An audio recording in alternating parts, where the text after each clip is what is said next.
Stephenie Hamen is a mother, wife, crafter, scrapbooker, daughter, friend, cousin, sister, creative type person who loves opening a new tape runner, shiny new scissors, and bottles of glittery goodness. She creates because it's a part of who she is, what she does, and something that she has been doing since she was old enough to hold a crayon. She currently works as the Design and Consumer Education Manager for FIskars Americas and has her own blog at mycraftyadventures.com. Today, Stephenie is getting us in the mood for spring with a fun FIskars floral project. I'm delighted to welcome Stephenie Hamen. Hey, Stephenie. Hi, Tiffany. I don't have the pretty background you guys have because I'm basically sitting in an empty office today in our offices, so it's not really exciting like everybody else has their craft room, and normally I'm in my basement room when I'm on Wednesday nights, but we're going to come live to you from our exciting white offices. Yay. Okay, so as Tiff said, I am talking about floral today. So I have a couple of projects here that I'm just going to show you really quick. And Tiff has some pictures of these as well, so we'll have her put those up in a minute. Here's one of them. And what I wanted to show today is you can go to some of the craft stores and use something other than a typical floral container. You know, you don't need just a glass container or a floral pot. You can use a lot of different things to create really fun and inspirational pieces. So that one was just like a little tin container that I found for Easter that I thought was really cute. And this one I really like as well. This one is like an egg-shaped little paper mache box that came with this super cute little spring lid that I thought was absolutely adorable. And so I decided to make my little floral arrangement in this and then just sit my little lid next to it so when it's on display it's a kind of a cute little springy display. So what I'm going to show you guys now, if you bear with me while I move the camera here, is FIskars has launched an entire line of artificial floral tools. If I can get the camera to cooperate here, I will show you. One of the things that we have found that is not currently in floral departments is a way to cut your stems. Normally you're going to take your scissors and then you take the stem and you go like this until it breaks. I'm sure everybody's done that a zillion times.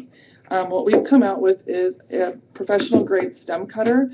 It cuts stems that are up to about 1/2 inch. So you've got like these nice little springy blooms, okay?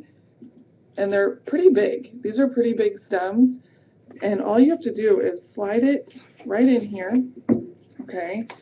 And you're going to hold it kind of close. Be careful, do not get your fingers in there. And you just push down, and it cut the whole stem. I'm going to try to get this as close as I can.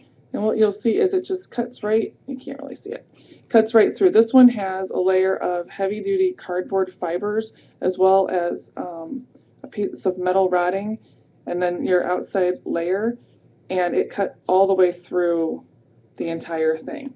So I used it for those, and then this is a tulip stem. This one I'm going to show you. You have to cut it in 2 waves, but you can at least see how it's done. So I'm going to open my stem cutter back up. And I used to do a lot of floral decorating when I got my first place to find an inexpensive way to make my own decor. And I kind of got out of it because I got tired of cutting, bending, and breaking and things like that. But when we started launching these tools, I got really excited to do it all over again. So I did the first layer because I got to a bud that I had to kind of get off of there. But now I can go back in and cut just a little bit more off now that I got that off of there. And this one, again, you can see has a nice thick wire down the center plus the plastic around it, and it just cuts right through it, nice and smooth. So what I've done is I pre-cut some of these so you guys don't have to spend hours just watching me do that. And then I had found this cute little springy basket at one of the bigger craft stores, and it was just really cute. And we also have what we call spray floral foam. And what's really nice about this is it fits those odd-shaped containers. So if you've got something that's not square or easily cut by those foam blocks, you do this. You want to do this the day before. This needs about 24 hours to cure. You do a light mist of water into your container. You spray this in. It's going to about triple to quadruple in size. So you want to spray just a little bit, watch it grow, and then if you need more, then add more later. But you don't want to fill it, because what's going to happen is you're going to have your container, and then you're going to have foam just come clear out of it. So this is a really fun product to use, and I used it in the containers that I showed just for that reason, because I wanted them to fit in there. So what I did was I sprayed it just into the center of this. It didn't go all the way out to the edges, and then I put some moss around it. Since the sides were open, I didn't want you to see the foam. I wanted you to see the cute moss. So we've got our little container here. This is already done, set, ready to go.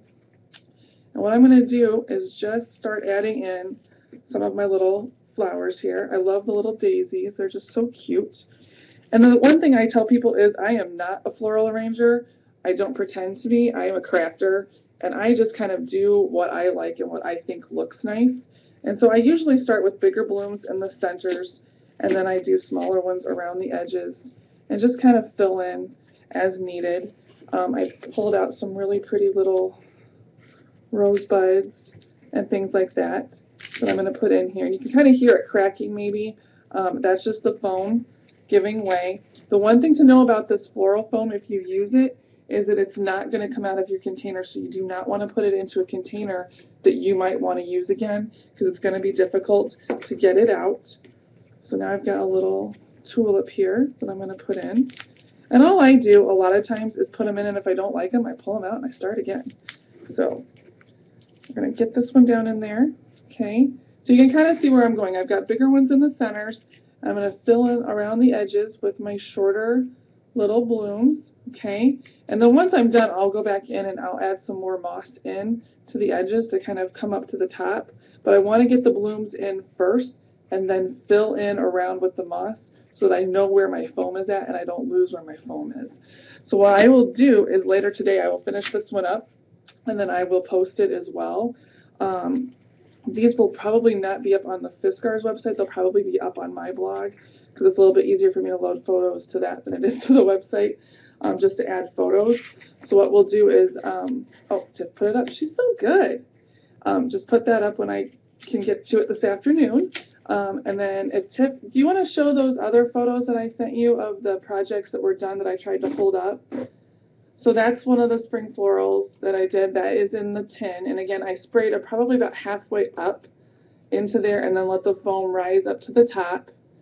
And I just went to the craft store and picked out some really fun blooms for that one. I really like that little tin. And then that's the little container there. I found a little nest and some bird eggs, and used some glue to hold that in. And actually I used our cordless hot glue gun, which is part of the prize pack. I'm not using it on this part, but I will show you guys that, what it looks like. There's another view so you can see the lid. I just thought it was a cute little container, and I wanted to figure out a way to make it kind of a little springy display. For that one, to get the egg into the nest, and then there's moss underneath all of that to kind of cover up the foam that I sprayed in there. I used the FIskars cordless hot glue gun, and I did say cordless. It takes 4 AA batteries, and so you don't have the cord getting in your way while you are crafting, and you can take it to go and you don't have to worry about where you're sitting.